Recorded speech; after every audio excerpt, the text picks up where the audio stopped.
Kisah ini terjadi di Bandung ke salah satu penjajah saat dirinya menjajakan diri di sosial media, tergiur bayaran yang tinggi namun ternyata hanya tipuan semata.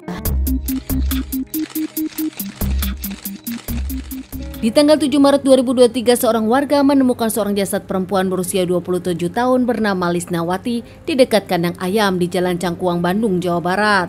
Warga tersebut langsung memberitahu pada warga lainnya dan sontak saja melaporkan langsung kepada pihak kepolisian.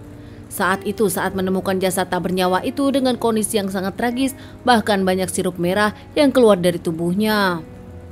Dari laporan ini, pihak kepolisian tak menunggu waktu lama langsung ke TKP untuk olah TKP dan menyelidiki serta membawa jasad tersebut ke rumah sakit untuk dilakukan otopsi. Setelah mendapatkan laporan dan tentu saja melihat jasad dari korban, pihak kepolisian yakin kalau ini pembunuhan dan ini adalah tindakan kriminal. Pihak kepolisian pun langsung menyelidiki dan mencari barang bukti, berharap menemukan siapa pelakunya dan segera mengamankan pelakunya. Pihak kepolisian tak lama mendapatkan kabar dari rumah sakit tentang hasil otopsi. Sebelum dihabisi, wanita tersebut sempat melakukan dengan seorang lelaki, nampak ada sperma di beberapa bagian tubuh wanita tersebut. Tak jauh dari tempat ditemukannya korban, pihak kepolisian pun mengamankan sajam yang ternyata sudah patah. Ada pisau dapur yang memang sudah tak bergagang lagi dan meninggalkan beberapa jejak darah yang positif darah korban. Pihak kepolisian mencari dan interogasi teman-teman dari Lisnawati. Saat itu menurut teman Lisnawati akhirnya ketahuan Lisnawati sendiri adalah seorang PSK yang menjajakan diri lewat sosial media. Sebelumnya ada seorang lelaki yang menginginkan Lisnawati, saat itu bahkan menawar dengan tinggi harga Lisnawati.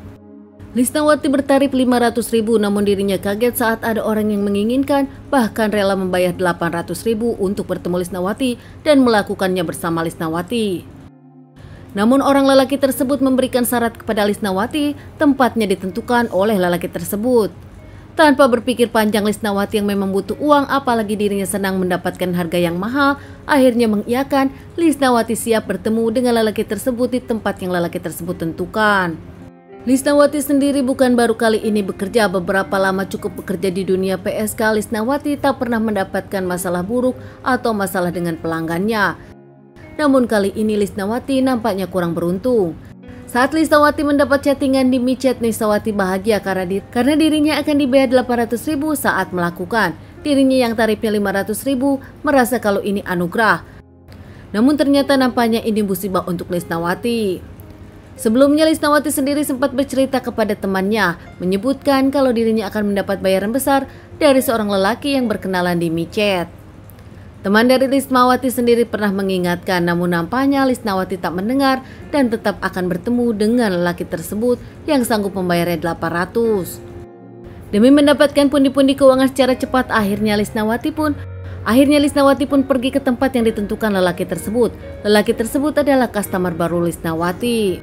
Lisnawati bahkan tak mendengar ocehan sahabat sendiri. Lisnawati tak peduli dan langsung pergi menemui customernya. Keduanya bertemu di Cimahi di dekat kandang ayam. Saat itu keduanya tak menunggu waktu lama lagi langsung melakukan di dekat kandang ayam tersebut. Namun nampaknya Lisnawati merasa ada yang aneh karena pertemuan mereka tak melakukan di hotel, bahkan sembunyi-sembunyi di tempat yang cukup kotor. Saat Lisnawati sadar ada yang aneh, Lisnawati pun menolak namun tetap dipaksa. Di saat itu juga Lisnawati mau berteriak namun mulutnya dibungkam. Bahkan Lisnawati pun nampak dipiting, tak bisa berbuat apa-apa. Lelaki tersebut tampak panik, langsung saja menikam Lisnawati dengan alat sajam yang dibawanya dari rumah hingga Lisnawati tak berdaya.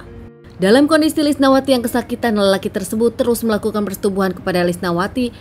Usai tahu Lisnawati tak bernyawa, lelaki bernama Hari tersebut langsung mengambil uang, handphone dan juga emas Lisnawati. Uang Lisnawati senilai 2.500.000 bahkan dipakai beli motor. Ternyata kejadian ini bukan kali pertama dilakukan Hari kepada wanita malam.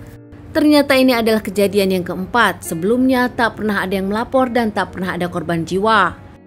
Hari selalu mencari wanita di sosial media, wanita yang selalu menjajakan diri, bahkan menawari iming-iming dengan harga yang bagus.